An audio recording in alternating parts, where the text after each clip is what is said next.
그냥 빵이니까 별 기대는 하지 마라. 제주도까지 이거 하나 들고 가기 창피하겠지만 시어머니가 빵봉투를 툭 던지듯 건네며 하신 그 차가운 말씀이었습니다. 10년이라는 긴 세월입니다. 제주도 바람 냄새도 잊어버린 채 10번의 설날이 흐르는 동안 저는 새벽 3시 기저귀 가는 일에 익숙해졌고 거실에 놓인 시아버지의 산소 호흡기 소리에 익숙해졌으며 명절마다 혼자서 차려내는 시댁의 큰 상에도 익숙해졌습니다. 오름이 그리워도 한라산이 보고 싶어도 부모님이 보고 싶어도 모든 걸 참았어요. 하지만 그 차가운 말씀 뒤에 건네진 봉투 안에는 제가 상상도 못했던 10년간의 비밀이 고스란히 담겨 있었습니다. 사연 시작 전 구독과 좋아요 부탁드립니다. 또 어디에서 듣고 계신지 댓글 남겨주시면 반갑게 인사드릴게요. 그런데 그 모든 시작은 10년 전 그 악몽 같았던 하루였어요. 결혼한 지 3개월이 막 지난 2014년 5월 15일이었습니다.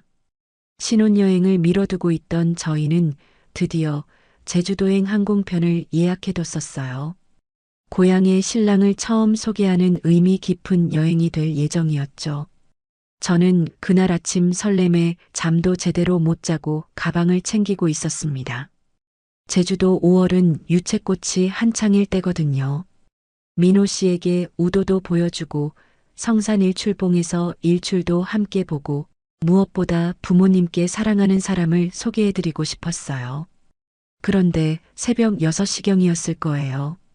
시아버지 방에서 이상한 소리가 들렸습니다. 어머니, 아버지께서. 민호 씨가 급하게 시어머니를 깨우는 소리였어요. 저도 잠옷 차림으로 뛰어나갔습니다. 시아버지가 침대에서 이상하게 비틀거리고 계셨어요. 말씀도 어눌하시고 오른쪽 팔을 전혀 움직이지 못하고 계셨죠. 119 불러야겠어요. 제가 소리쳤지만 시어머니는 당황한 채로 시아버지를 부축하고만 계셨어요. 민호 씨도 어쩔 줄 몰라 하고 있었고요. 결국 제가 119에 신고를 했습니다. 그때만 해도 금방 나아지실 거라고 생각했어요.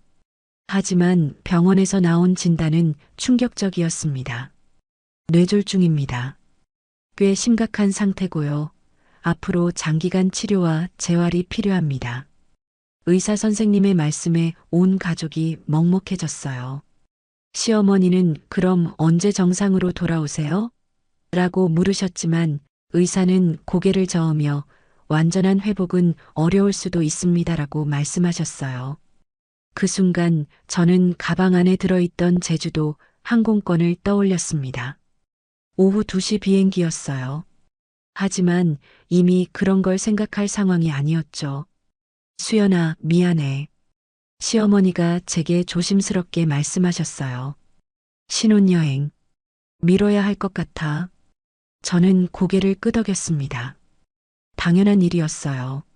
시아버지가 이런 상황인데 여행을 갈 수는 없었죠. 민호 씨도 당연히 취소해야지라고 했어요. 그때까지만 해도 잠깐 미루는 것뿐이라고 생각했습니다. 하지만 그게 시작이었어요.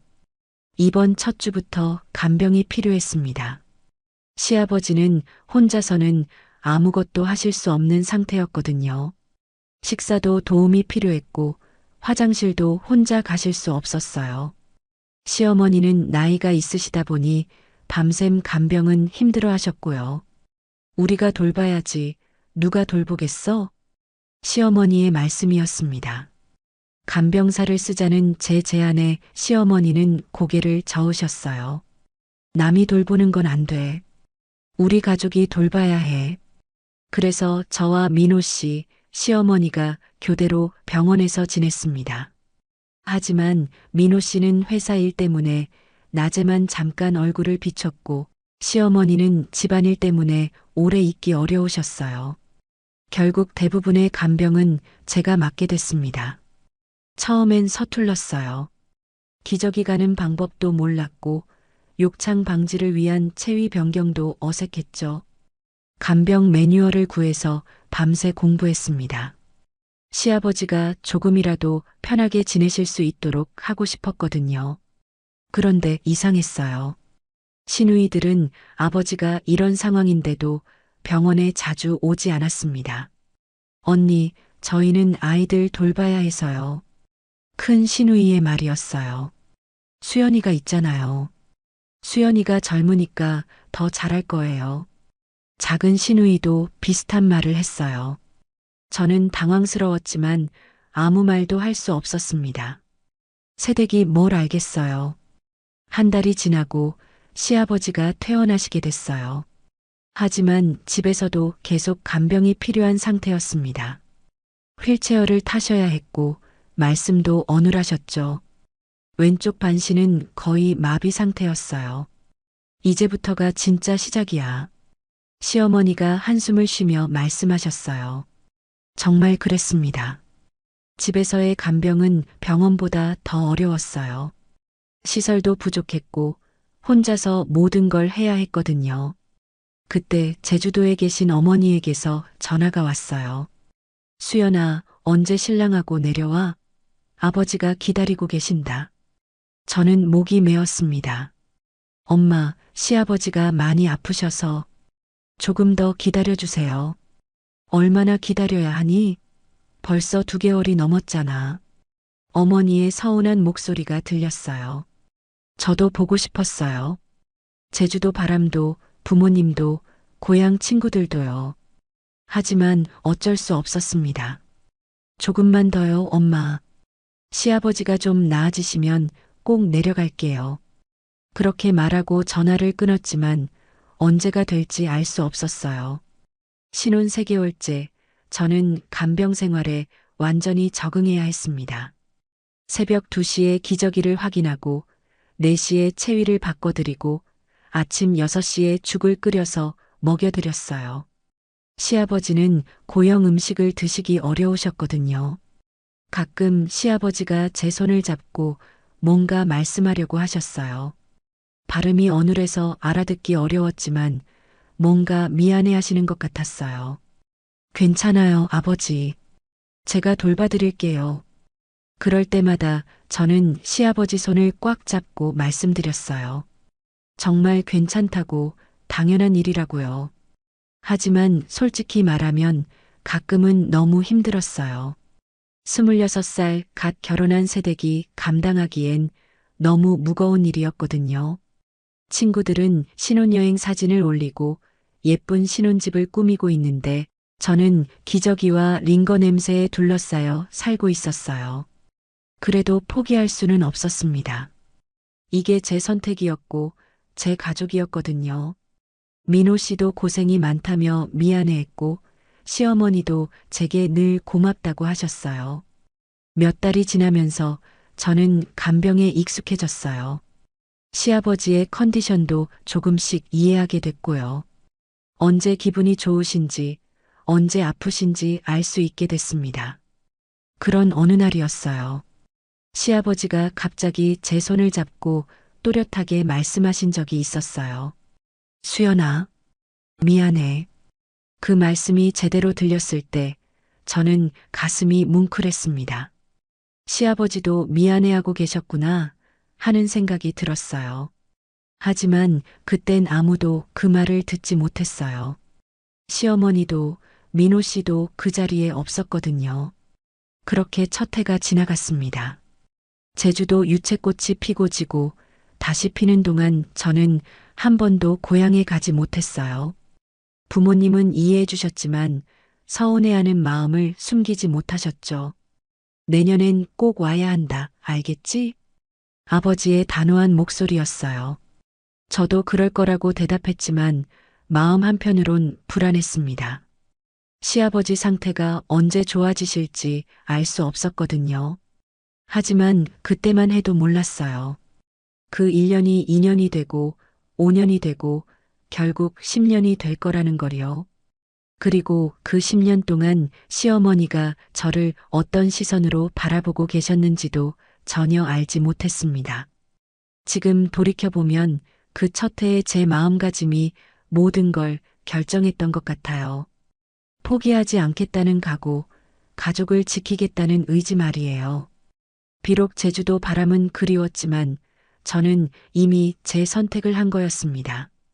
그 선택의 진짜 의미를 알게 된 건 훨씬 나중의 일이었지만요. 시아버지 간병을 시작한 지 5년이 흘렀을 때 저는 하나의 진실을 깨달았습니다. 사랑만으로는 살 수 없다는 것, 그리고 며느리의 통장은 항상 비어있게 마련이라는 것을요. 그날도 새벽 3시에 일어나 시아버지 기저귀를 확인했습니다. 밤사이 또 새어나와 시트까지 적셔져 있었어요. 이미 5번째였습니다. 기저귀 교체하고 시트 갈고 시아버지 몸을 깨끗이 닦아드리고 나니 새벽 4시가 넘어 있었어요. 다시 잠들기엔 이미 늦은 시간이었죠. 부엌에 앉아 가계부를 펼쳤습니다. 이번 달도 적자였어요. 시아버지용 성인 기저귀가 한 달에 15만 원, 영양제와 소화제가 10만 원, 욕창 방지용 매트리스가 8만 원. 여기에 병원비까지 합치면 매월 50만 원은 좋게 나갔어요. 민호 씨 월급으로는 생활비만으로도 빠듯한데 이런 추가 비용까지 감당하기엔 턱없이 부족했습니다. 여보, 이번 달 병원비가 또 올랐어요.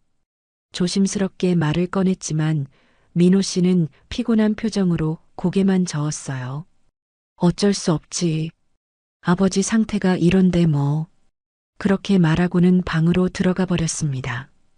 해결책을 찾는 건 온전히 제 몫이었어요. 그 무렵 어머니의 생신이 다가왔습니다.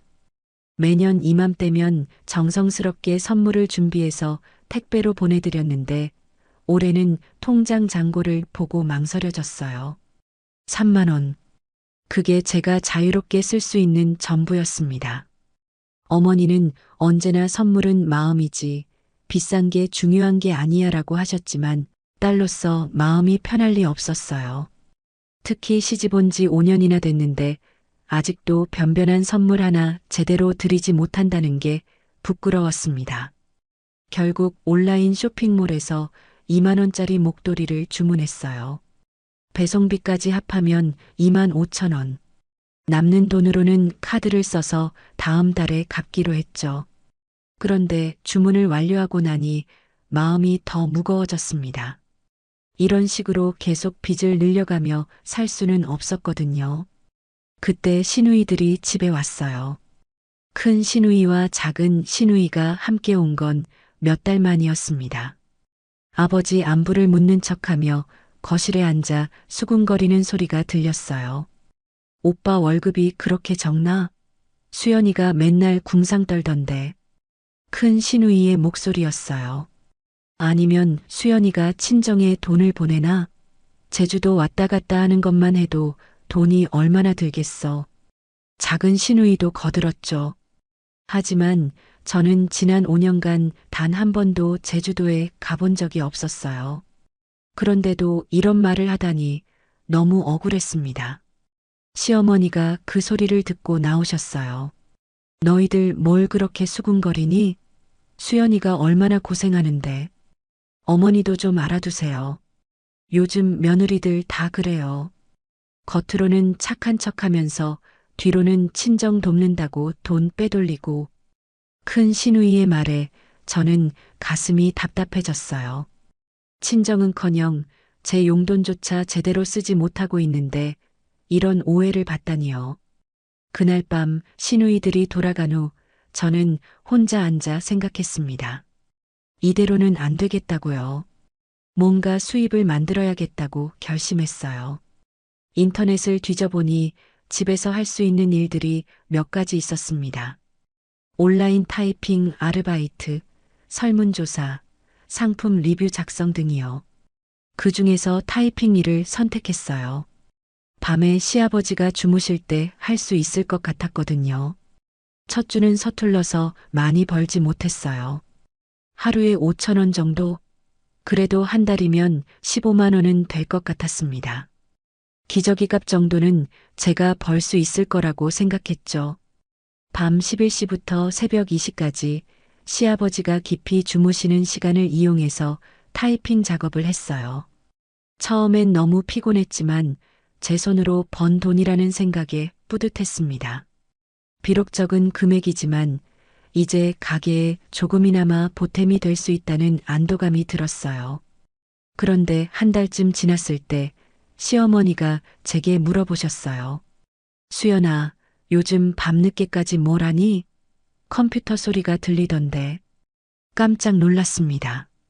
최대한 조용히 하려고 노력했는데 들키고 말았네요. 죄송해요, 어머니. 그냥 집에서 할 수 있는 일을 조금 하고 있어요. 일? 무슨 일? 어쩔 수 없이 타이핑 아르바이트 얘기를 했어요. 시어머니는 잠시 말이 없으시더니 한숨을 쉬셨습니다. 그럴 시간에 차라리 푹 자거라. 몸이 상하면 누가 아버지를 돌보겠니? 결국 알바는 그만두게 됐어요. 시어머니 말씀도 맞았고 실제로 밤 작업 때문에 낮에 너무 피곤했거든요. 하지만 마음 한편으론 아쉬웠습니다. 겨우 찾은 수입원이었는데 말이에요. 며칠 후 우연히 시어머니 방 앞을 지나가다가 희한한 걸 봤어요. 시어머니가 뭔가를 공책에 적고 계셨는데 제 이름이 들렸거든요. 궁금했지만 차마 물어보지는 못했어요. 그 무렵 친정에서 전화가 왔습니다. 수연아, 목도리 잘 받았어. 그런데 너 요즘 힘들지? 어머니의 걱정스러운 목소리였어요. 아니에요, 엄마. 괜찮아요. 목도리가 예전보다 좀 저렴한 것 같더라. 혹시 돈이 부족하니? 순간 목이 메었어요. 어머니는 정말 다 아시는구나 싶었습니다. 엄마, 정말 괜찮아요. 시아버지 간병비가 좀 들어서 그렇지 우리는 잘 살고 있어요. 거짓말이었지만 걱정을 끼쳐드릴 순 없었어요. 전화를 끊고 나서 화장실에 들어가 혼자 울었습니다. 29살 시집 온 지 5년째인데도 아직 경제적으로 자립하지 못하고 있다는 현실이 너무 서글펐어요. 친정에서 무언가를 해달라고 부탁이라도 오면 어떻게 하나 하는 불안감도 들었고요. 그날 밤 시아버지 기저귀를 갈면서 혼자 다짐했습니다. 언젠가는 제가 번 돈으로 부모님께 좋은 선물도 드리고 여유 있게 살 수 있는 날이 올 거라고요. 지금은 힘들어도 견뎌내야겠다고 생각했어요. 하지만 그때는 몰랐습니다. 시어머니가 매일 밤 공책에 제 모든 희생을 기록하고 계셨다는 걸요. 오늘도 수연이가 새벽에 아버지 기저귀를 갔다. 수연이가 친정 선물 때문에 고민하고 있다. 수연이가 밤늦게 아르바이트를 하려고 한다 같은 것들을 말이에요. 나중에 그 공책을 봤을 때 저는 깜짝 놀랐어요. 시어머니가 제 고충을 이렇게까지 자세히 알고 계셨다니요. 그리고 그때마다 마음이 아프셨다는 것도요. 하지만 그때의 저는 그런 사실을 전혀 몰랐어요. 그저 혼자서 모든 걸 견뎌내야 한다고 생각했고 가끔씩 찾아오는 경제적 압박감을 어떻게든 혼자 해결해야 한다고 여겼습니다. 가족에게 부담을 주고 싶지 않았거든요. 그렇게 6년째로 접어들면서 저는 점점 더 현실적으로 변해갔어요. 꿈이나 이상보다는 당장의 생계와 시아버지 간병이 우선이었고 제 개인적인 욕구는 뒤로 미루는 게 당연하다고 생각했습니다. 그게 며느리의 도리라고 여겼어요. 하지만 마음 한편으론 언제나 제주도 바람이 그리웠어요. 오름에서 바라본 푸른 바다, 어머니가 끓여주시던 따뜻한 미역국, 아버지의 넉넉한 웃음소리. 모든 게 아련한 추억이 되어가고 있었습니다. 언젠가는 돌아갈 수 있을 거라고 믿고 있었지만 그 언젠가가 과연 올까 하는 의구심도 조금씩 자라나고 있었어요.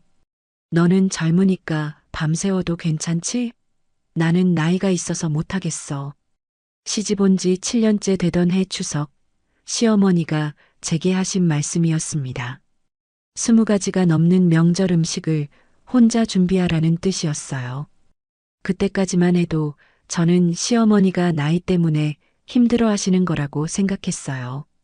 하지만 시간이 지날수록 그게 아니라는 걸 깨달았습니다. 추석이 일주일 앞으로 다가왔을 때부터 시어머니의 지시가 시작됐어요. 수연아, 올해는 큰집 식구들도 오니까 음식을 좀 많이 준비해야겠어. 너 혼자 할 수 있지? 혼자 할 수 있냐고 물으시지만 사실은 명령이었어요. 거절할 수 있는 분위기가 아니었거든요. 시댁 식구들이 모두 모이면 20명이 넘어요. 큰 시누이 가족, 작은 시누이 가족, 그리고 시아버지의 형제분들까지. 거기에 시아버지는 일반 음식을 드시기 어려우셔서 따로 미음이나 죽을 준비해야 했고요. 장보기부터 시작됐어요. 한우, 돼지갈비, 닭고기, 생선, 각종 나물용 재료들. 시장을 3번이나 다녀야 했습니다. 무거운 장 보따리를 들고 집까지 오는 길이 너무 힘들었어요. 그런데 집에 도착하면 시아버지 기저귀 갈고 식사 도움 드리고 다시 요리 준비하는 일이 기다리고 있었어요. 밤 11시가 넘어서야 요리를 시작할 수 있었습니다. 시아버지가 잠드신 후에야 제 시간이 생겼거든요. 새벽 3시까지 전을 부치고 잠깐 눈을 붙인 후 새벽 5시에 일어나서 나물을 무치고 고기를 양념했어요. 이틀째 되던 날 너무 피곤해서 부엌에서 살짝 졸고 있는데 시어머니가 나타나셨어요. 뭐하니? 이렇게 늑장 부리면 언제 다 준비하려고? 죄송해요, 어머니. 너무 피곤해서. 피곤? 며느리가 명절 음식 준비하는 게 당연한 건데 뭐가 피곤해? 우리 때는 이것보다 훨씬 많이 했어. 그렇게 말씀하시고는 거실로 가셔서 TV를 보고 계셨어요. 저는 다시 부엌에서 홀로 요리를 계속했습니다. 사흘째 되던 날 손가락을 칼에 베었어요. 너무 피곤해서 집중력이 떨어진 탓이었죠. 피가 꽤 많이 났지만 밴드 붙이고 계속 요리를 해야 했어요. 그런 제 모습을 보신 시어머니가 한마디 하셨어요. 조심히 하지. 음식에 피라도 떨어지면 어쩌려고. 걱정해 주시는 말씀인 줄 알았는데 음식 걱정이었어요. 제 상처는 관심 없으셨죠. 추석 이틀 전 친정에서 전화가 왔어요. 언니였어요. 수연아, 내 조카 돌잔치가 추석 연휴 끝나고 바로 다음 주야. 꼭 와야 해. 태어나서 처음 이모를 보는 건데 가슴이 뛰었어요. 시집 온 후 태어난 조카를 한 번도 보지 못했거든요. 언니도 서운해하고 있었고 부모님도 제가 조카를 안아보기를 기다리고 계셨어요. 언니, 날짜가 정확히 언제야? 추석 연휴 끝나고 바로 다음 주 일요일. 너 꼭 와야 해. 전화를 끊고 조심스럽게 시어머니께 말씀드렸어요. 어머니, 제 조카 돌잔치가 있어서 하루만 제주도에 다녀와도 될까요? 시어머니 얼굴이 즉시 굳어지셨어요. 벌써? 장례도 아닌데 지금이 놀러 다닐 때냐? 하루만이요, 어머니. 당일치기로 다녀올게요. 지금이 어떤 때인데 그런 소리를 하니? 추석 끝나자마자 친정 생각이야? 아버지는 누가 돌보고? 어머니가 계시잖아요. 하루만. 나는 나이가 있어서 아버지 돌보기 힘들어. 그리고 추석 뒷정리도 해야 하고. 시어머니는 단호하게 고개를 저으셨어요. 시집 온 지가 언제인데 아직도 친정만 생각하니? 정신 좀 차려. 며느리가 시댁일 제쳐두고 친정 돌아다니는 게 말이 되니? 어머니, 조카를 한 번도 못 봤어요. 태어난 지 1년이 됐는데. 그게 지금 중요한 게 아니야. 시댁을 먼저 생각해야지. 결국 포기할 수밖에 없었어요. 언니에게 전화해서 못 간다고 했을 때 언니의 실망한 목소리가 아직도 귓가에 맴돕니다. 수연아, 정말 한 번도 못 와? 언제까지 이럴 거니? 대답할 말이 없었어요. 추석 당일이 됐어요. 새벽 4시부터 일어나서 마지막 음식 준비를 했습니다. 갈비찜 양념을 재웠다가 끓이고 저는 다시 한번 부쳐서 따뜻하게 데우고 나물들도 다시 한번 묻혀서 간을 맞췄어요. 오전 9시쯤 시누이들이 도착했어요. 큰 시누이가 먼저 왔는데 제가 부엌에서 바쁘게 움직이는 걸 보고는 감탄했어요. 어머, 수연이 진짜 고생 많이 했네. 음식이 이렇게나 많아? 고마운 말씀인 줄 알았는데 계속 듣고 보니 아니었어요. 역시 수연이가 제일 잘해. 우리가 와서 도와줄 것도 없겠네. 그렇게 말하고는 거실에 앉아서 TV를 보기 시작했어요. 작은 시누이도 마찬가지였고요. 제사상을 차리는 것도 혼자 했어요. 시누이들은 거실에서 아이들과 놀고 있고 시어머니는 수연이가 잘 알아서 할 거야 라고 하시며 저를 혼자 두셨어요. 점심 준비도 마찬가지였어요. 20명분의 상을 차리는데 도와주는 사람은 아무도 없었어요.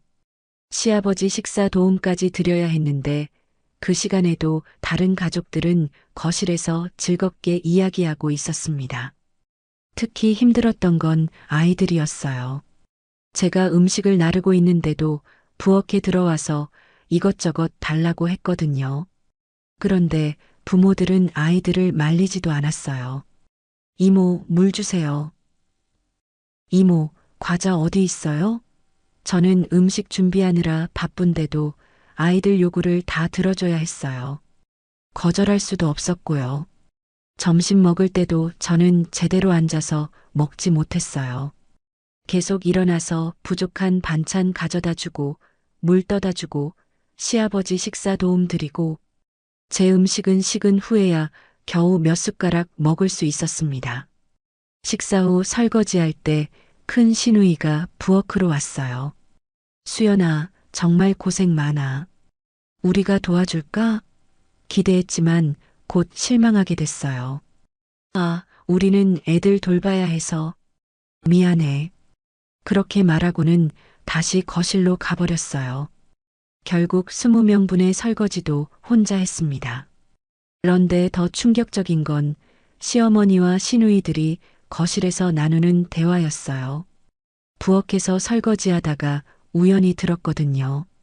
어머니, 수연이 요즘 부쩍 예민해진 것 같아요. 큰 시누이의 말이었어요. 그러게. 며느리가 좀 힘들다고 징징거리면 안 되는데. 시어머니의 대답이었고요. 우리 때는 안 그랬는데. 시집 와서 고생하는 게 당연한 거 아니에요? 작은 시누이도 거들었어요. 요즘 며느리들은 다 그래. 조금만 힘들어도 친정 타령하고. 시어머니가 다시 말씀하셨어요. 제가 듣고 있는 줄도 모르고 말이에요. 그 순간 정말 화가 났어요. 7년 동안 시아버지 간병하고 집안일 다 하고 명절 준비도 혼자 하면서도 한 번도 불평한 적 없는데 이렇게 말하다니요. 하지만 아무 말도 할 수 없었어요. 며느리가 시댁 어른들한테 대들 수는 없었거든요. 오후에는 시누이들이 음식을 싸달라고 했어요. 수연아, 나물이랑 전 좀 싸줄 수 있어? 애들이 맛있다고 하네. 열심히 만든 음식들을 곱게 포장해서 드렸어요. 그런데 그걸 당연하다는 듯이 받아가는 시누이들을 보니 마음이 씁쓸했습니다. 저녁 무렵 시누이들이 돌아갔어요. 큰 시누이가 인사하면서 말했어요. 수연아, 고생 많았어. 덕분에 잘 먹었어. 근데 너 좀 밝게 살아. 맨날 우울한 표정이야. 그 말에 어이가 없었어요. 제가 왜 우울한 표정인지는 생각해 보지도 않고 그냥 밝게 살라고 하다니요. 모두 떠나고 나서 집안을 정리했어요. 거실에 흩어진 과자 부스러기들, 바닥에 떨어진 음식 찌꺼기들. 1시간 넘게 청소했습니다. 그런 다음 시아버지 저녁 식사 도움을 드렸어요. 시아버지는 제 손을 잡고 뭔가 말씀하려고 애쓰셨어요. 어눌한 발음이었지만 고마워라고 하신 것 같았어요. 그 말씀에 눈물이 났습니다. 온 가족 중에서 시아버지만 제 고생을 알아주시는 것 같았거든요. 저녁을 간단히 먹고 설거지까지 끝낸 후 화장실에 갔어요. 거울을 보니 제 모습이 너무 초라했어요. 며칠 동안 제대로 자지도 못하고 온종일 일만 한 탓에 얼굴이 완전히 지쳐 있었어요. 그때 갑자기 억눌렸던 눈물이 터져 나왔습니다. 소리 내지 않으려고 입을 막고 울었지만 서러움이 한꺼번에 쏟아져 나왔어요. 왜 저만 이렇게 고생해야 할까요? 왜 아무도 제 노고를 인정해주지 않을까요? 시누이들은 편하게 명절을 즐기고 시어머니는 제 고생을 당연하게 여기고 남편은 아예 관심도 없고 제주도에 있는 조카도 만나지 못했어요. 언니는 서운해하고 부모님도 실망하셨을 텐데 저는 언제까지 이렇게 살아야 할까요? 화장실에서 한참을 울고 있는데 문 밖에서 발소리가 들렸어요. 깜짝 놀라서 울음을 멈추고 조용히 했습니다. 혹시 울음소리를 들었나 싶어서요. 문을 열고 나가니 복도가 조용했어요. 시어머니 방에서 불빛이 새어나오고 있었지만 다른 소리는 들리지 않았어요. 그날 밤 잠자리에 누워서도 잠이 오지 않았어요. 마음속에 쌓인 억울함과 서러움이 너무 컸거든요. 이대로 계속 살아야 하나 하는 절망감도 밀려왔고요. 친정 식구들은 저를 그리워하는데 갈 수 없고 시댁 식구들은 저의 희생을 당연하게 여기는 현실이 너무 견디기 어려웠어요. 저는 대체 어디에 속한 사람일까요? 친정에서는 소원한 딸이고 시댁에서는 부려먹기만 하는 며느리인 것 같았습니다. 그래도 포기할 수는 없었어요. 시아버지가 제 돌봄을 필요로 하시고 이게 제가 선택한 삶이었으니까요. 하지만 가끔은 누군가 제 편이 되어줬으면 좋겠다는 간절한 마음이 들었습니다. 시댁 식구들 중에서 단 한 명만이라도 제 마음을 이해해주는 사람이 있었으면 하고요. 하지만 그런 사람은 없어 보였어요. 시어머니도 시누이들도 심지어 남편까지도 제 고생을 당연하게 여기고 있었거든요. 저는 그저 시댁을 위해 존재하는 도구 같은 느낌이었습니다. 다음 날 아침 시누이들이 가져간 음식통들을 정리하면서 혼자 생각했어요. 내년 명절에도 똑같은 일이 반복될 거라고.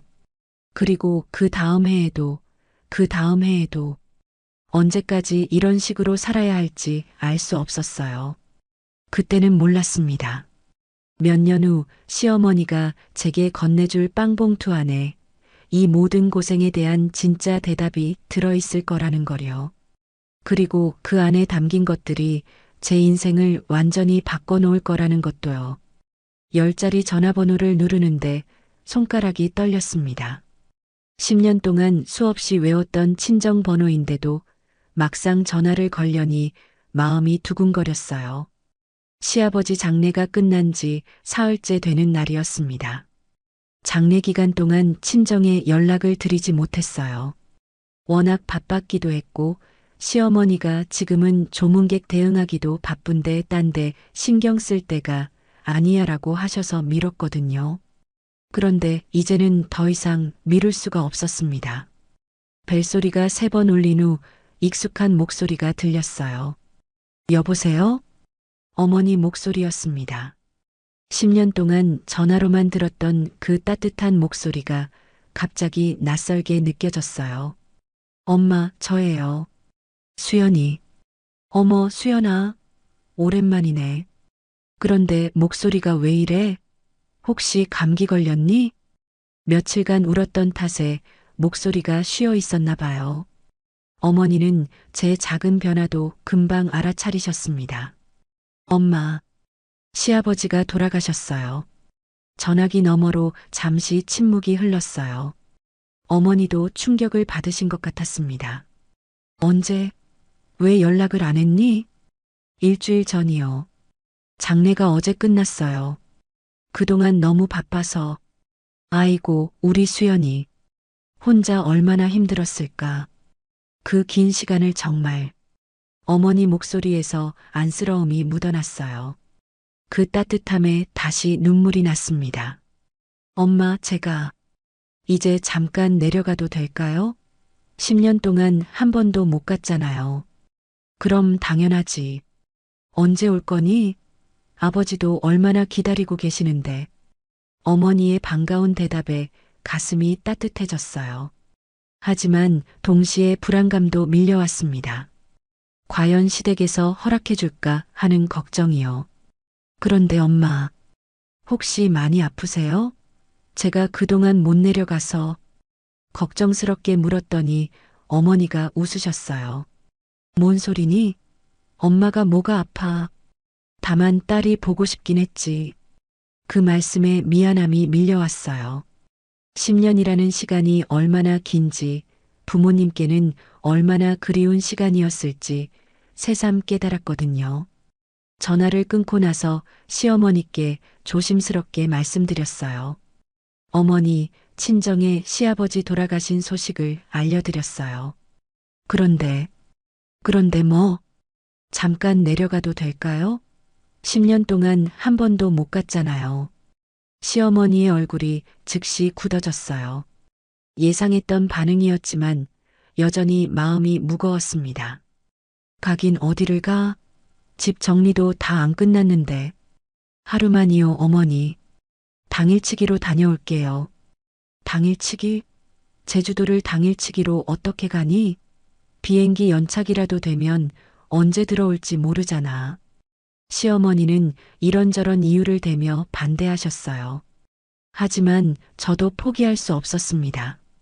어머니, 정말 오래 있지 않을게요. 얼굴만 보고 올게요. 지금이 그럴 때냐? 아버지 49제도 해야 하고 집 정리할 것도 산더미인데. 하지만 저는 계속 부탁드렸어요. 10년이라는 세월이 너무 길었고 이제는 정말 가봐야겠다는 간절함이 있었거든요. 그때 민호 씨가 퇴근해서 들어왔어요. 시어머니가 바로 상황을 설명하셨어요. 수연이가 친정에 가겠다고 해. 지금이 그럴 때냐고 내가 말렸는데 민호 씨도 반가워하지 않았어요. 굳이 지금 회사도 바쁜데 누가 태워줘? 장례 때문에 휴가도 많이 써서 눈치 보이는데 공항까지만 태워다 주시면 돼요. 아니면 버스 타고 갈게요. 버스? 그것도 시간 오래 걸리잖아. 그리고 회사에서 야근도 해야 하고. 민호 씨는 자꾸만 핑계를 댔어요. 아내가 10년 만에 친정에 가겠다는데 그것도 시아버지 장례 후에 가겠다는데 이해해주기보다는 불편해했습니다. 여보, 제가 혼자 갈게요. 괜찮아요. 혼자? 제주도를 혼자 어떻게 가? 위험하잖아. 비행기 타면 되잖아요. 어려운 일도 아니고. 하지만 민호 씨는 계속 반대했어요. 지금 회사에서 큰 프로젝트 하고 있어서 정말 바빠. 다음에 여유 있을 때 가면 안 돼? 다음에라는 말이 허무하게 들렸어요. 언제가 다음일까요? 또 몇 년을 기다려야 할까요? 그날 저녁 식사 시간에도 분위기가 어색했어요. 시어머니는 계속 반대 의사를 표현하셨고 민호 씨는 아예 관심 없다는 듯이 행동했어요. 수연아, 친정이 그렇게 급한가? 아버지 돌아가신 지 얼마나 됐다고. 10년 동안 못 갔어요, 어머니. 시아버지 간병 때문에. 그래도 지금은 아니지. 시기가 안 좋아. 시어머니는 끝까지 부정적이셨어요. 하지만 저도 포기할 수 없었습니다. 어머니, 시아버지도 마지막에 저를 딸이라고 하셨잖아요. 분명 이해해 주실 거예요. 그 말을 하자 시어머니 표정이 묘하게 변했어요. 뭔가 생각에 잠기시는 것 같았습니다. 시아버지가 그런 말씀을 하셨지. 중얼거리시듯 말씀하시더니 잠시 말이 없으셨어요. 그리고 나서 한숨을 쉬셨습니다. 그래, 하루만. 정말 하루만이야. 갑작스러운 허락에 깜짝 놀랐어요. 정말요, 어머니? 대신 조건이 있어. 하루 종일 있지 말고 저녁에는 꼭 돌아와야 해. 그리고 앞으로 자주 가겠다는 생각은 하지 마. 네, 어머니. 감사해요. 겨우 허락을 받았지만 마음은 복잡했어요. 왜 며느리가 친정 가는 것도 이렇게 어려워야 할까요? 왜 조건까지 달아가며 허락해 주시는 걸까요? 그날 밤 항공편을 알아봤어요. 제주행 첫 비행기는 오전 6시 반이었고 당일 마지막 비행기는 밤 9시였어요. 시간이 빠듯했지만 그래도 갈 수 있다는 것만으로도 감사했습니다. 항공료를 확인해 보니 왕복으로 25만 원이었어요. 장례비로 돈이 많이 나간 상황에서는 부담스러운 금액이었지만 어쩔 수 없었어요. 신용카드로 예약을 하면서도 마음이 무거웠어요. 이렇게까지 해서 가는 친정 방문이 과연 의미가 있을까 하는 생각이 들었거든요. 다음 날 아침 시어머니가 저를 부르셨어요. 수연아, 친정 갈 때 뭘 가져갈 거니? 별로 준비한 게 없어요. 마음만 가져가려고요. 빈손으로 가면 어떻게 해? 뭔가는 가져가야지. 시어머니가 갑자기 친정 선물을 걱정해 주시니 의외였어요. 평소라면 굳이 뭘 가져가니? 라고 하셨을 텐데요. 괜찮아요, 어머니. 부모님도 이해해 주실 거예요. 그래도 이상하잖아. 시어머니는 뭔가 말씀하고 싶어 하시는 것 같았지만 끝내 하지 않으셨어요. 그냥 알아서 해라고 하시며 방으로 들어가셨습니다. 친정에 가는 날이 하루 앞으로 다가왔어요. 설렘과 불안감이 교차했습니다. 10년이라는 시간이 너무 길어서 과연 어색하지 않을까 걱정됐거든요. 특히 조카들이 걱정됐어요. 저를 이모로 인식하고 있을까요? 아니면 그냥 낯선 사람으로 생각할까요? 언니도 많이 변했을 텐데 저는 어떻게 변했을까요? 그날 밤 잠자리에서 여러 생각이 들었어요. 시아버지가 살아계셨다면 어떻게 하셨을까 하는 생각도 들었고요. 분명 다녀와라고 따뜻하게 보내주셨을 텐데 지금은 그런 분이 안 계시니까 모든 게 어렵게 느껴졌습니다. 그런데 밤늦게 시어머니 방에서 불빛이 새어나오는 걸 봤어요. 평소보다 늦은 시간이었는데 아직 안 주무시고 계신 것 같았어요. 뭔가 고민이 있으신 건 아닐까 하는 생각이 들었지만 감히 여쭤볼 수는 없었어요. 나중에 알게 된 사실이지만 시어머니는 그때 시아버지의 유언 때문에 고민하고 계셨던 거예요. 수연이를 위해 준비해 둔 게 있어.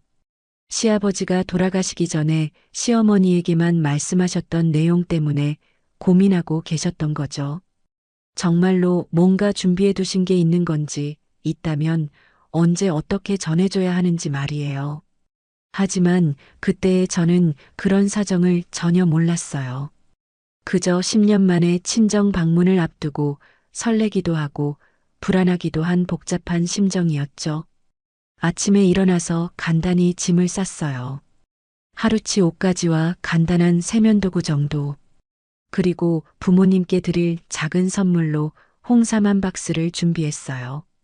비싸지 않은 것이었지만 그나마 제가 준비할 수 있는 최선이었습니다. 공항에 가기 전에 시어머니께 인사를 드렸어요. 어머니, 다녀올게요. 저녁에는 꼭 돌아올게요. 그래, 조심히 다녀와. 그리고 시어머니가 뭔가 말씀하려다가 멈추셨어요. 그리고 뭐요, 어머니? 아니야, 그냥 조심히 다녀와.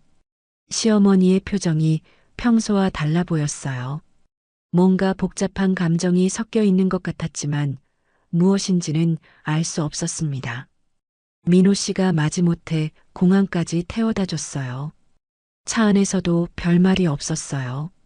빨리 다녀와. 너무 늦게 들어오지 말고. 네, 저녁 비행기로 꼭 돌아올게요. 공항에 도착해서 차에서 내릴 때 민호 씨가 한마디 더 했어요. 너도 이제 좀 철들어야지. 시집 온 지가 언제인데 맨날 친정만 생각하니? 그 말에 가슴이 답답했어요. 10년 동안 한 번도 가지 못했는데 맨날 친정만 생각한다니요. 하지만 아무 말도 하지 않았어요. 이제라도 갈 수 있다는 게 감사했거든요. 공항에 들어서면서 설렘이 밀려왔어요. 10년 만에 보는 제주도 하늘, 10년 만에 맞는 고향 공기, 10년 만에 만나는 가족들. 모든 게 꿈 같았어요. 하지만 한편으론 불안하기도 했어요. 과연 하루 만에 10년의 그리움을 채울 수 있을까 하는 걱정도 들었고, 시댁에서 무슨 소리를 할까 하는 걱정도 있었거든요. 비행기에 올라앉으면서 창밖을 바라봤어요. 서울을 벗어나 제주도로 향하는 이 시간이 제 인생에 어떤 의미가 될지 그때는 전혀 예상하지 못했어요. 그리고 그날 시어머니가 제게 건네줄 무언가가 제 인생을 완전히 바꿔놓을 거라는 것도 꿈에도 생각하지 못했습니다. 새벽 5시 부엌에서 무언가를 뒤적거리는 소리에 잠이 깼습니다. 시어머니셨어요. 평소보다 2시간이나 일찍 일어나셔서 뭔가를 준비하고 계셨어요. 오늘이 제가 10년 만에 친정에 가는 날이었거든요. 살금살금 부엌 쪽으로 가보니 시어머니가 식탁에 앉아 종이 봉투에 뭔가를 넣고 계셨어요. 봉투 옆에는 빵 몇 개가 놓여 있었지만 시어머니의 표정은 단순히 빵을 포장하는 것 같지 않았어요. 너무 진지하고 심각해 보이셨거든요. 제가 부엌에 나타나자 시어머니가 깜짝 놀라시며 봉투를 가슴 쪽으로 당기셨어요. 어머, 벌써 일어났니? 아직 시간 많이 남았는데. 네, 일찍 깨서요. 어머니는 왜 이렇게 일찍? 아, 이거 그냥 내가 친정에 가는데 빈손으로 갈 수는 없잖니. 시어머니가 봉투를 들어 보이셨어요. 평범한 빵집 봉투 같았지만 뭔가 묵직해 보였어요. 빵만 들어있기엔 너무 무거워 보였거든요. 어머니, 괜찮아요. 제가 어제 홍삼 준비했는걸요. 홍삼만 가지고 가면 어떻게 해? 이것도 가져가. 그렇게 말씀하시면서 봉투를 제게 건네셨어요. 받아보니 정말 무거웠어요. 빵만 들어있다면 이렇게 무거울 리 없었는데 무엇이 더 들어있는지 궁금했지만 차마 물어보지는 못했어요. 그냥 빵이니까 부담 갖지 말고 나눠 먹으라고 해. 시어머니의 말씀이었지만 표정이 평소와 달랐어요. 뭔가 숨기고 있는 것 같기도 하고 걱정스러워 보이기도 했어요. 네, 감사해요, 어머니. 그리고 너무 오래 있지 말고 일찍 돌아와. 알겠지? 네, 저녁 비행기로 꼭 돌아올게요. 시어머니는 그 후로도 계속 봉투를 쳐다보시더니 혼잣말처럼 중얼거리셨어요. 이제 때가 됐나? 무슨 뜻인지 몰랐지만 뭔가 중요한 의미가 있는 것 같았어요. 공항에 가는 길에서도 그 봉투가 신경 쓰였어요. 택시 안에서 만져보니 빵 외에 다른 것들이 들어있는 게 확실했어요. 모서리가 딱딱한 것도 있고 두툼한 종이 같은 것도 만져졌거든요. 혹시 시어머니가 친정 가족들을 위해 특별히 무언가를 준비해 주신 건 아닐까 하는 생각이 들었어요. 10년 동안 한 번도 가지 못한 것에 대한 미안함 때문일 수도 있고요. 김포공항에 도착해서 체크인을 할 때까지도 봉투가 마음에 걸렸어요. 무엇이 들어있는지 궁금했지만 친정에 도착해서 가족들과 함께 열어보는 게 맞는 것 같았어요. 비행기에 올라앉으면서 가슴이 두근거렸어요. 10년 만에 타는 제주행 비행기였거든요. 창가 자리에 앉아 서울 시내가 작아지는 걸 바라보니 감회가 새로웠어요. 이륙 후 1시간 정도 지나니 제주도가 보이기 시작했어요. 푸른 바다와 한라산, 그리고 익숙한 해안선. 10년 동안 그리워했던 고향의 모습이었어요. 창밖을 보면서 눈물이 날 뻔했어요. 제주공항에 도착하니 아버지가 마중 나와 계셨어요. 10년 만에 보는 아버지는 많이 늙으셨어요. 머리가 하얗게 새셨고 허리도 굽어 계셨어요. 아버지, 달려가서 아버지를 껴안았어요. 아버지도 저를 꽉 안아주시면서 말씀하셨어요. 우리 딸 고생 많이 했지. 이제 왔네. 그 말씀에 그동안 참았던 눈물이 터져 나왔어요. 공항에서 울면서 아버지와 재회하는 제 모습을 보고 지나가는 사람들이 쳐다봤지만 신경 쓰지 않았어요. 집까지 가는 차 안에서 아버지가 물어보셨어요. 시아버지 장례 잘 치렀니? 혼자 얼마나 힘들었을까? 네, 아버지. 다 잘 마무리됐어요. 10년 동안 정말 고생했구나. 우리가 도와주지 못해서 미안해.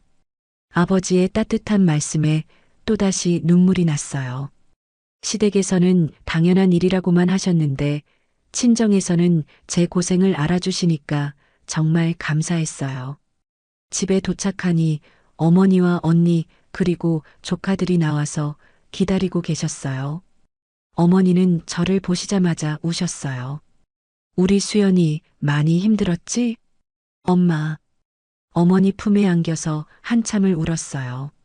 10년 동안 그리워했던 엄마의 따뜻한 품이었어요.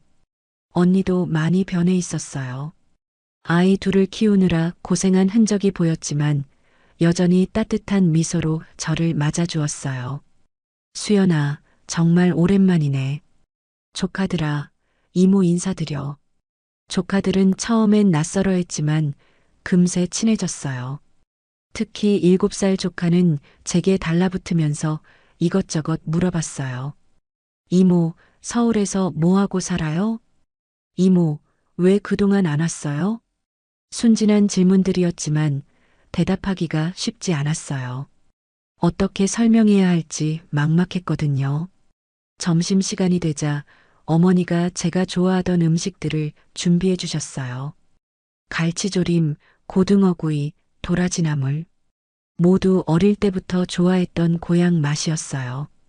엄마, 이 모든 걸 언제 준비하셨어요? 딸이 온다는데 당연히 준비해야지. 그런데 넌 많이 말랐구나. 서울에서 밥은 잘 챙겨 먹었니? 어머니의 걱정스러운 목소리에 마음이 아팠어요. 정말 잘 챙겨 먹지 못했거든요. 시아버지 간병하느라 제대로 된 식사를 하기 어려웠으니까요. 식사하면서 그동안의 이야기를 나눴어요. 친정 가족들의 안부, 동네 소식, 친구들 근황 등. 10년의 공백을 채우기에는 시간이 부족했지만 그래도 함께 있다는 것만으로도 행복했어요. 그때 시어머니가 준 봉투가 생각났어요. 혼자 열어보기엔 뭔가 미안해서 가족들과 함께 열어보고 싶었어요. 엄마, 시어머니가 이걸 준비해 주셨어요. 봉투를 꺼내 보이니 가족들이 관심을 보였어요. 어머, 시어머니가 뭘 보내주셨는지 궁금하네. 언니가 말했어요. 빵이라고 하셨는데 좀 무거워서. 그럼 같이 열어보자. 어머니가 제안하셨어요. 저도 그게 좋겠다고 생각했어요. 하지만 막상 열려고 하니 손이 떨렸어요. 왜인지 모르게 긴장됐거든요. 봉투를 열기 전에 잠깐 망설였어요. 정말 빵만 들어있다면 괜찮은데 만약 다른 것이 들어있다면 어떻게 받아들여야 할지 고민됐어요. 시어머니의 표정을 떠올려 봤어요. 새벽에 뭔가를 준비하시던 진지한 모습, 봉투를 건네주시면서 하신 말씀들. 분명 평범한 빵이 아닌 것 같았어요. 수연아, 왜 안 열어? 궁금하잖아. 언니가 재촉했어요. 저도 더 이상 망설일 수 없었어요. 천천히 봉투를 열기 시작했어요. 일단 빵 2개가 나왔어요. 그런데 그 밑에 뭔가 더 있었어요. 두툼한 봉투와 작은 상자 같은 것이 보였거든요. 가족들도 놀란 표정이었어요. 빵만 있는 게 아니네. 아버지가 말씀하셨어요. 더 꺼내보니 편지 봉투와 작은 보석함 같은 상자가 나왔어요. 그리고 두툼한 서류 봉투도 하나 더 있었고요. 이게 뭘까? 어머니가 궁금해 하셨어요. 저도 어리둥절했어요. 시어머니가 이런 걸 준비해 주실 줄은 전혀 예상하지 못했거든요. 편지 봉투에는 제 이름이 적혀 있었어요. 수연이에게라고 시어머니의 손글씨로 쓰여 있었어요. 편지부터 읽어볼까? 언니가 제안했어요. 저도 그게 좋겠다고 생각했어요.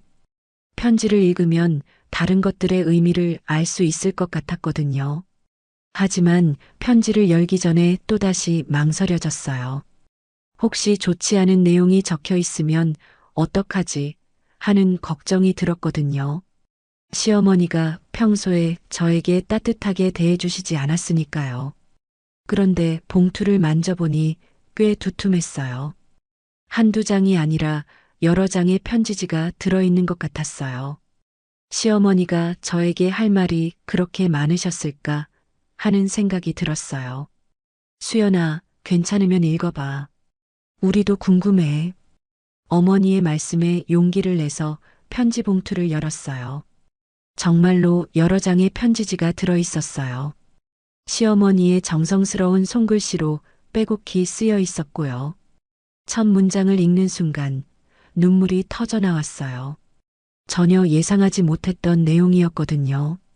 나중에 알게 된 사실이지만 시어머니는 그 편지를 쓰기 위해 밤새우셨다고 해요. 10년 동안 하고 싶었던 말씀들을 정리하시느라 새벽까지 고민하셨던 거죠. 그 편지에는 제가 상상도 못했던 시어머니의 진심이 담겨 있었어요.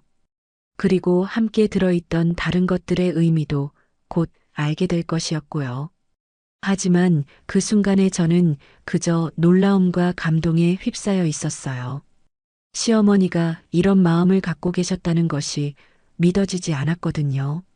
가족들도 제가 우는 모습을 보고 당황했어요. 무슨 내용인지 궁금해하면서도 저를 달래주려고 했고요. 그렇게 10년 만에 돌아온 고향에서 제 인생을 완전히 바꿀 편지를 읽게 된 것이었습니다. 수연아, 10년 동안 내가 없었으면 이 집은 무너졌을 거다. 미안하다. 고맙다. 편지의 첫 문장을 읽는 순간 세상이 멈춘 것 같았습니다. 시어머니가 제게 이런 말씀을 하실 줄은 꿈에도 생각하지 못했어요. 눈물이 쏟아져 나와서 글씨가 흐려 보였지만 계속 읽어내려갔습니다. 편지는 3장이나 됐어요. 시어머니의 정성스러운 손글씨로 빼곡히 쓰여 있었고 군데군데 눈물 자국까지 있었어요. 시어머니도 우시면서 이 편지를 쓰셨구나 하는 생각이 들었어요. 두 번째 문단을 읽으면서 더욱 놀랐어요. 10년 전 내가 우리 집에 왔을 때 나는 며느리를 얻었다고 생각했다. 그런데 아버지가 쓰러지던 그날부터 내가 진짜 딸을 얻었다는 걸 알게 됐다. 가슴이 뭉클해졌어요. 시어머니가 저를 그렇게 생각하고 계셨다니요.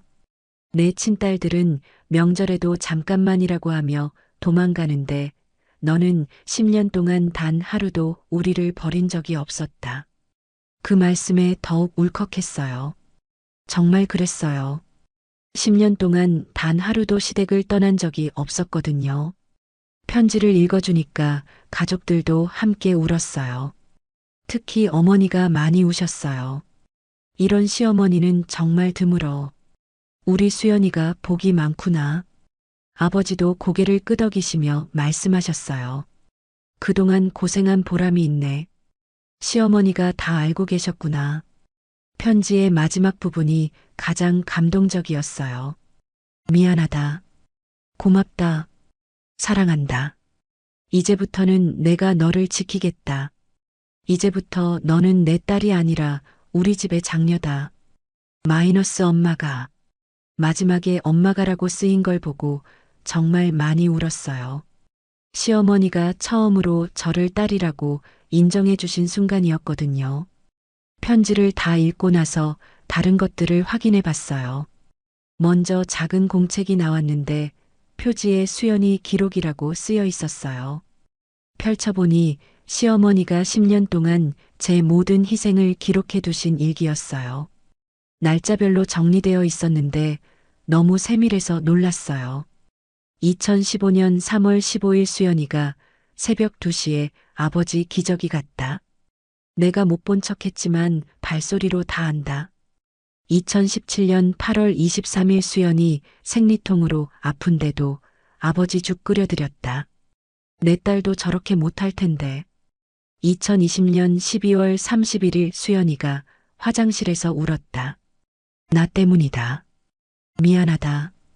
한 장 한 장 넘길 때마다 눈물이 쏟아졌어요. 시어머니가 제 모든 희생을 이렇게 자세히 기록해두고 계셨다니요. 그리고 그때마다 미안해하고 고마워하셨다니요. 수연아, 시어머니가 이 모든 걸 다 보고 계셨구나. 언니가 놀라면서 말했어요. 정말 대단한 분이네. 이렇게 세세하게 기록해 두시다니. 그 다음에 나온 건 두툼한 서류 봉투였어요. 열어보니 통장과 도장이 들어 있었어요. 통장 표지를 보는 순간 깜짝 놀랐어요.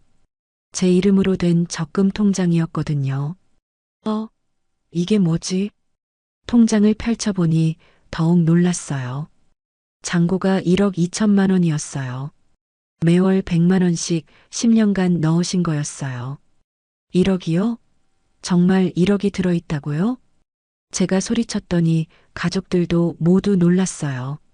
어머나, 이게 얼마야? 어머니가 통장을 보시면서 놀라셨어요. 통장 첫 페이지에 시아버지의 손글씨가 있었어요. 우리 딸 수연아, 이제 내 꿈을 펼쳐라. 그 글씨를 보니 시아버지가 마지막에 하신 말씀이 떠올랐어요. 너를 위해 준비해 둔 게 있어. 정말 준비해 두신 게 있었던 거예요. 10년 동안 매월 적금을 넣으시면서 제게 줄 생각으로 모아두신 거였어요. 함께 들어있던 도장도 특별했어요. 시아버지가 직접 새기신 제 이름 도장이었어요. 곱돌에 정성스럽게 새긴 도장이었는데 옆면에 작은 글씨로 우리 딸이라고 새겨져 있었어요. 마지막으로 작은 보석함이 나왔어요. 열어보니 금목걸이, 금반지, 금귀걸이가 세트로 들어 있었어요. 그리고 큰 금팔찌도 하나 더 있었고요. 작은 쪽지가 붙어 있었어요. 이건 시댁 할머니가 물려준가 보다. 진짜 딸에게만 물려주는 거야. 넌 내 친딸보다 더 소중해. 그 쪽지를 읽는 순간 정말 많이 울었어요. 갑옷까지 물려주신다는 건 완전히 가족으로 인정해 주신다는 뜻이었거든요. 가족들도 모두 놀라면서 감동했어요. 수연아, 이건 정말 대단한 일이야. 시어머니가 널 얼마나 소중히 여기시는지 알겠다. 아버지가 말씀하셨어요. 그동안 고생한 게 헛되지 않았구나. 진짜 가족이 뭔지 아시는 분이야. 어머니도 우시면서 말씀하셨어요. 저는 그 모든 것들을 보면서 10년간 쌓였던 모든 감정이 한꺼번에 터져 나왔어요. 서러웠던 마음, 외로웠던 마음, 인정받고 싶었던 마음. 모든 게 한 번에 해결된 기분이었어요. 30분 넘게 울었던 것 같아요. 가족들도 함께 우시면서 저를 달래주셨어요. 수연아, 이제 정말 다 잘 될 거야. 시어머니가 이렇게까지 해주시는데. 언니가 제 등을 토닥이면서 말했어요. 그런데 이 모든 걸 혼자 준비하셨다니 정말 대단해. 시아버지랑 함께 10년간 계획하신 거구나. 진정하고 나서 다시 편지를 읽어봤어요. 시어머니가 얼마나 많은 고민을 하시면서 이 편지를 쓰셨는지 알 수 있었어요. 편지 중간 부분에 이런 내용이 있었어요. 아버지 기저귀 갈 때마다 어머니 제가 할게요라고 했던 내 목소리, 새벽에 죽 끓이는 소리, 빨래 돌리는 소리. 그 모든 게 내겐 천사의 소리였다. 그 부분을 읽으면서 또 울컥했어요. 시어머니가 제 모든 행동을 그렇게 소중하게 여기고 계셨다니요. 내 친딸들은 아버지가 아프셔도 잠깐 얼굴만 비추고 가는데 너는 10년 동안 밤낮으로 돌봤다. 어떻게 감사를 표현해야 할지 모르겠다. 이 부분에서는 시누이들과 저를 비교하시면서 제가 얼마나 소중한 존재인지 말씀해 주셨어요. 편지 마지막 부분은 앞으로의 다짐이었어요. 이제부턴 내가 너를 보호하겠다. 시누이들한테도 언니 대접받으라고 할 거야. 너는 이제 우리 집 장녀다. 그 말씀이 가장 감동적이었어요. 10년 동안 바라던 인정을 드디어 받게 된 거니까요. 점심을 먹으면서도 계속 그 이야기를 했어요. 가족들도 신기해 하시면서 시어머니 칭찬을 많이 하셨어요. 수연아, 내가 복이 정말 많구나. 이런 시어머니 만나기가 얼마나 어려운데. 그러게.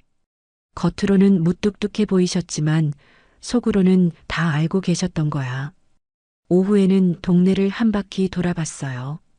10년 동안 못 본 고향 풍경이 그리웠거든요. 하지만 계속 시어머니가 준 선물들이 생각났어요. 특히 1억이라는 큰 금액이 믿어지지 않았어요. 시댁에서 경제적으로 어려워한다고 생각했는데 이렇게 큰 돈을 모아두고 계셨다니요.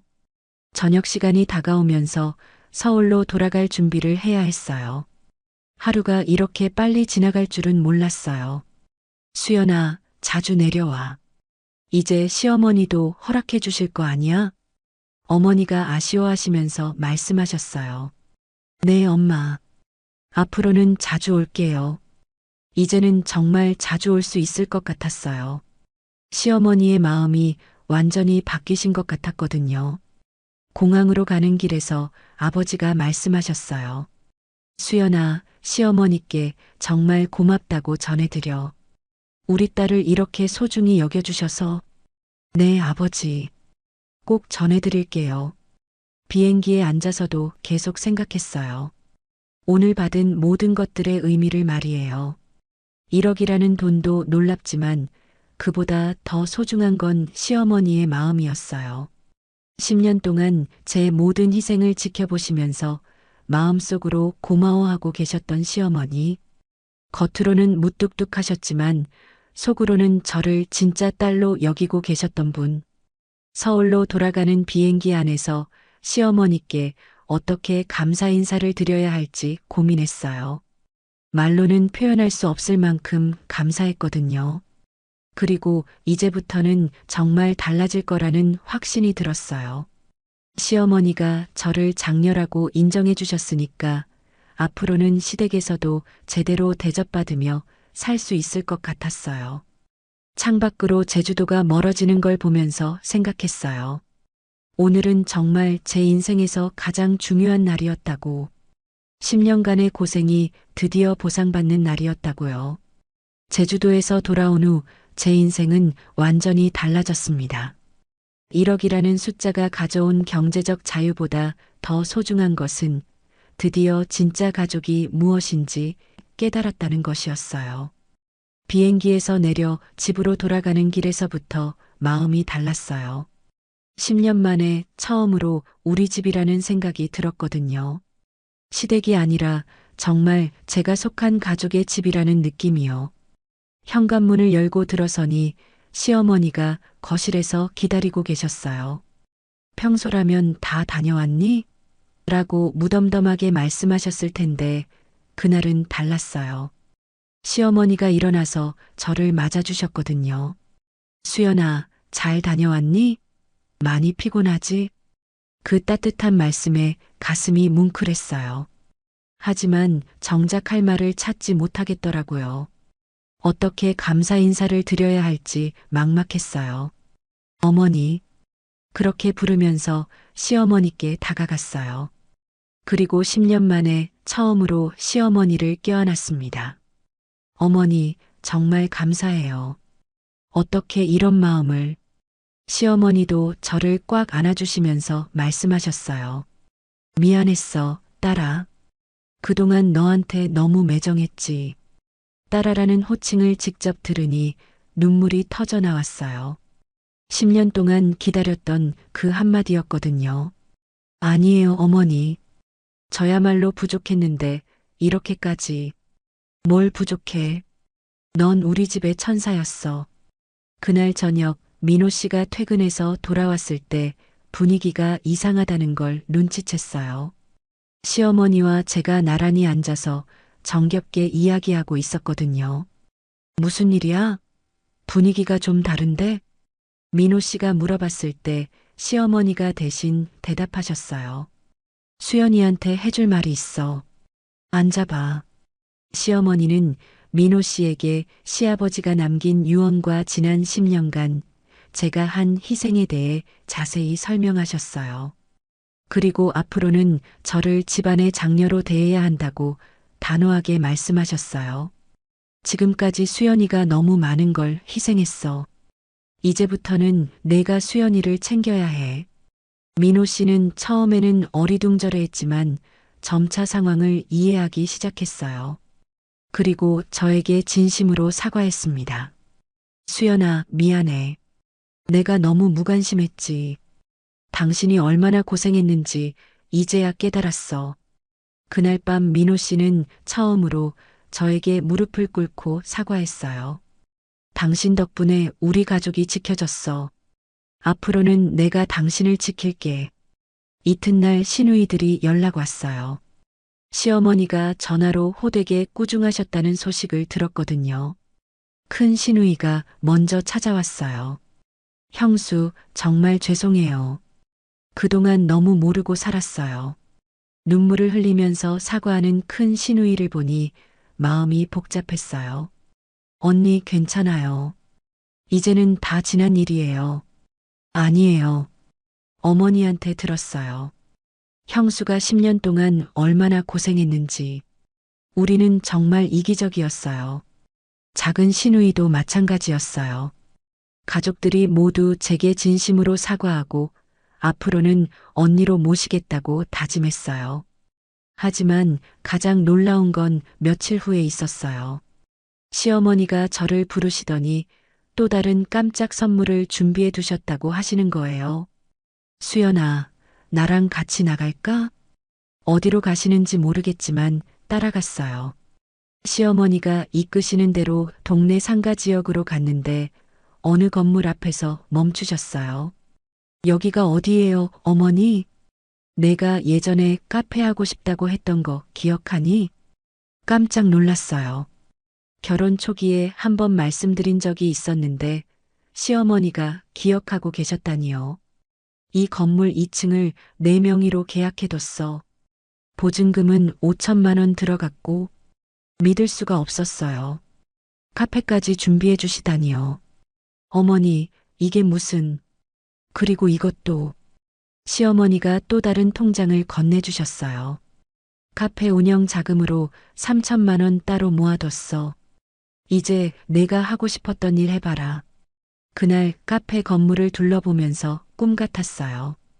30평 정도 되는 공간이었는데 인테리어만 하면 바로 카페를 열 수 있을 것 같았어요. 무엇보다 감동적이었던 건 건물 입구에 미리 제작된 간판이었어요.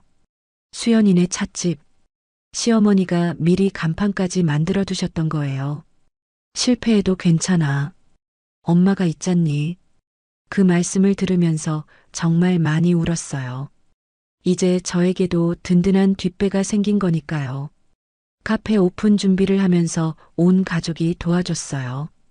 민호 씨는 인테리어 업체와 협상을 도맡아줬고 시누이들은 메뉴 개발을 함께 해줬어요. 시어머니는 매일 와서 청소도 도와주시고 조언도 많이 해주셨어요. 한 달 후 카페가 오픈했을 때 온 가족이 축하해줬어요. 친정 부모님도 제주도에서 올라오셔서 함께 기뻐해 주셨고요. 오픈 첫날 시아버지 영정사진을 카페 한쪽에 모셨어요. 그리고 온 가족이 함께 인사를 드렸어요. 아버지, 수연이가 이제 자기 일을 시작해요. 아버지 덕분에 가능한 일이에요. 시어머니가 영정을 보며 말씀하시니 또다시 눈물이 났어요. 그날 저녁 카페에서 가족 모임을 가졌어요. 시댁 가족들과 친정 가족들이 함께 모인 첫 번째 자리였어요. 수연이가 정말 대견해요. 이렇게 예쁜 카페를 열다니. 큰 시누이가 진심으로 축하해줬어요. 형수, 메뉴도 정말 맛있어요. 자주 올게요. 작은 시누이도 마찬가지였고요. 그때 시어머니가 일어서서 말씀하셨어요. 다들 들어봐. 오늘부터 수연이는 우리 집 장녀야. 그동안 고생 많이 했으니까 이제는 모두 언니로 모셔야 해. 그 선언을 들으면서 정말 가슴이 벅찼어요. 10년 동안 꿈꾸던 순간이었거든요. 몇 달이 지나면서 카페 운영도 안정됐어요. 단골 손님들이 생기기 시작했고 수입도 꾸준히 나오기 시작했어요. 무엇보다 제가 좋아하는 일을 하고 있다는 게 행복했어요. 어느 날 시어머니가 카페에 오셔서 말씀하셨어요. 수연아, 이제 정말 내가 자랑스러워. 내가 있어서 우리 가족이 이렇게 행복해졌어. 어머니, 저야말로 감사해요. 어머니 덕분에 새로운 인생을 살게 됐어요. 아니야. 내가 먼저 우리에게 사랑을 줬잖아. 이제 우리가 돌려주는 거야. 그날 시어머니와 함께 카페에서 차를 마시면서 지난 10년을 돌아봤어요. 힘들었던 시간들이 모두 의미 있는 시간이었다는 걸 깨달았어요. 어머니, 혹시 그때 왜 저에게 차갑게 대하셨어요? 궁금해서 물어봤더니 시어머니가 웃으시면서 대답하셨어요. 사실 처음부터 고마웠어. 근데 너무 고마워서 어떻게 표현해야 할지 몰랐어. 그래서 더 무뚝뚝하게 굴었나 봐. 그랬구나. 그리고 너를 너무 의존하게 될까봐 걱정도 됐고, 혹시 내가 힘들어할까 봐서 일부러 거리를 뒀는데 오히려 더 힘들게 했네. 시어머니의 진심을 알고 나니 그동안의 오해가 모두 풀렸어요. 이제 1년이 지났어요. 카페는 동네에서 소문난 맛집이 됐고, 저도 경제적으로 완전히 자립했어요. 무엇보다 가족 관계가 완전히 달라졌어요. 시어머니는 이제 정말 제 엄마 같으세요. 매일 안부 전화 주시고 몸조리하라고 음식도 해서 가져다 주세요. 시누이들도 진짜 언니로 대해주고 민호 씨도 완전히 달라졌어요. 얼마 전에는 친정 부모님을 시댁으로 모셨어요. 양쪽 어머니가 친자매처럼 지내시는 걸 보니까 정말 뿌듯했어요.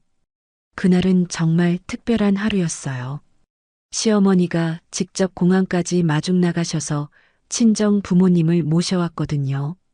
처음 만나시는 자리라 어색할까봐 걱정했는데 시어머니가 친정 어머니 손을 잡으시면서 하신 첫 마디가 지금도 생생해요. 사돈어른, 우리 수연이 정말 잘 키우셨어요. 덕분에 저희 집이 이렇게 행복해졌어요.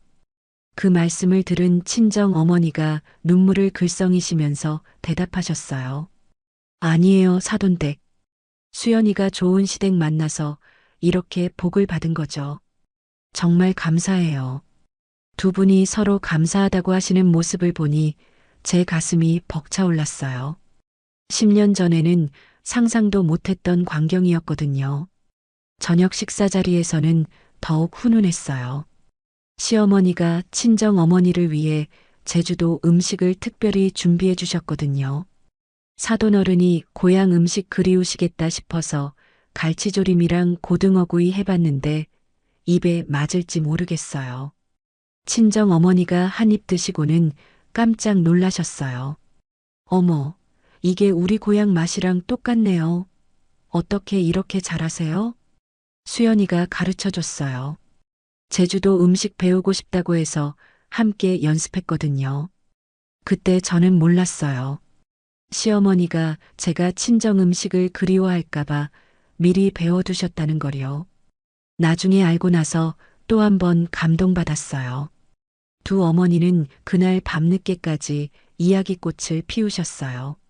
저희 부부 이야기, 손자, 손녀 이야기, 요리 이야기까지 마치 오래된 친구처럼 편하게 지내시는 모습이 신기했어요. 이제 우리가 진짜 가족이 된 것 같아.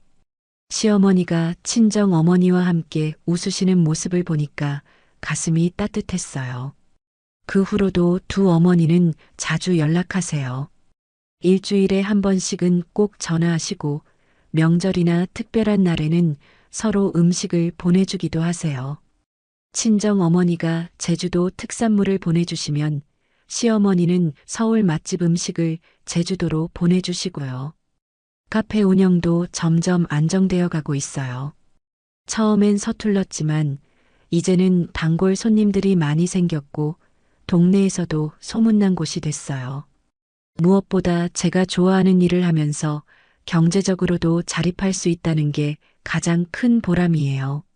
시어머니는 일주일에 두세 번씩 카페에 오셔서 도와주세요. 처음엔 괜찮다고 말씀드렸는데 딸 일 도와주는 게 당연하지라고 하시면서 계속 나오세요. 손님들도 시어머니를 좋아하시고 어머님이 계시면 더 친근하다고 말씀해 주세요. 얼마 전에는 카페에서 작은 이벤트를 열었어요. 우리 가족 이야기 사진전이었는데 시댁 가족과 친정 가족 사진들을 전시했거든요.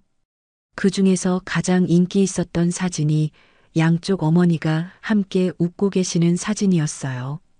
정말 행복해 보이세요. 저도 이런 가족 관계를 꿈꿔요. 젊은 손님 한 분이 그렇게 말씀하시더라고요. 그때 정말 뿌듯했어요. 제 이야기가 다른 사람들에게도 희망을 줄 수 있다는 걸 알았거든요. 민호 씨도 완전히 달라졌어요.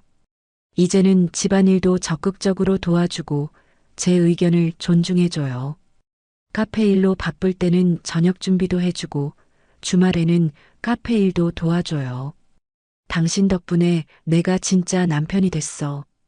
얼마 전에 민호 씨가 그런 말을 하더라고요. 시어머니가 혼내주신 후로 정말 많이 변했어요. 시누이들과의 관계도 완전히 달라졌어요. 이제는 정말 언니로 대해줘요. 명절 준비도 함께하고 평상시에도 자주 연락하고 지내요. 큰 시누이는 카페 홍보도 많이 도와주시고 작은 시누이는 메뉴 개발에 아이디어를 주기도 해요. 가장 기뻤던 건 지난달 큰 시누이 딸의 생일 파티를 카페에서 열어준 일이었어요. 이모, 여기서 생일 파티 해도 돼요? 조카가 그렇게 부탁할 때 정말 감동받았어요. 이제는 진짜 이모로 인정받는다는 느낌이었거든요. 지금 이 글을 쓰면서도 그때 받은 사랑이 아직도 가슴에 따뜻하게 남아 있습니다. 10년이라는 긴 시간이 지났지만 시어머니가 건넨 그 빵봉투 안의 진심은 영원히 잊을 수 없을 것 같아요. 그 봉투를 받은 날이 제 인생의 진짜 시작이었어요. 그 전까지는 그저 버티면서 살았다면 그 이후로는 진짜 살아가고 있다는 느낌이에요. 진짜 가족은 피가 아니라 마음으로 만들어지는 거였어요. 서로를 이해하고 배려하며 사랑하는 마음이 진정한 가족의 끈이라는 걸 깨달았습니다. 시어머니와 저 사이에는 혈연 관계는 없지만 이제는 그 누구보다 가까운 모녀 사이가 됐어요. 친정 어머니 못지않게 소중한 분이세요. 시아버지가 마지막에 하신 말씀도 이제 이해해요. 수연아, 너는 우리 집 진짜 딸이야. 정말 그랬어요. 저는 시댁의 진짜 딸이었고 지금도 그렇습니다. 요즘 카페에 오시는 젊은 며느리들을 보면 예전 제 모습이 떠올라요. 힘들어하는 분들께는 제 이야기를 들려드리기도 해요. 포기하지 말고 조금만 더 기다려보라고, 진심은 언젠가 통한다고요. 혹시 이 이야기를 듣고 계신 여러분 중에도 곁에 있는 소중한 사람의 진심을 놓치고 계시는 분은 없나요? 때로는 무뚝뚝한 표현 뒤에 더 큰 사랑이 숨어 있을 수도 있어요. 가족이라는 건 하루아침에 만들어지는 게 아니에요. 시간이 필요하고 이해가 필요하고 무엇보다 서로를 향한 진심이 필요해요. 겉으로 드러나지 않더라도 마음속 깊이 간직된 사랑이 있을 수 있거든요. 저처럼 10년을 기다릴 필요는 없어요. 지금 당장 그 사람에게 마음을 전해보세요. 사랑은 표현할 때 더 아름다워지니까요. 그리고 혹시 지금 힘든 시간을 보내고 계신 분들에게 말씀드리고 싶어요. 포기하지 마세요. 여러분의 선한 마음과 진실한 행동은 반드시 보상받을 날이 올 거예요. 저처럼요. 이제 저는 새로운 꿈을 꾸고 있어요. 카페를 더 키워서 제2호점도 내고 싶고 언젠가는 제가 받은 사랑을 다른 사람들에게도 나누어 주고 싶어요. 특히 가족 갈등으로 힘들어하는 분들을 위한 상담 카페를 열고 싶어요. 제 경험을 바탕으로 따뜻한 조언을 드리고 싶거든요. 시어머니도 그 계획을 정말 좋아하시고 함께 도와주시겠다고 하세요. 시아버지, 하늘에서 보고 계시죠? 딸이 이제 정말 행복해요. 그리고 아버지가 남겨주신 사랑을 더 많은 사람들에게 전해드릴게요. 시어머니, 아니 엄마. 앞으로 제가 엄마를 더 잘 모실게요. 진짜 딸답게요. 그리고 엄마가 보여주신 그 큰 사랑을 저도 다음 세대에게 물려주고 싶어요. 10년 전 그 세대기 지금의 이 행복을 상상이나 했을까요? 힘든 시간들이 모두 소중한 밑거름이 되어서 지금의 단단하고 따뜻한 가족을 만들어준 것 같아요. 사랑은 정말 기적을 만들어내는 것 같습니다. 제시도 클로드는 실수를 할 수 있습니다. 응답을 반드시 다시 확인해 주세요.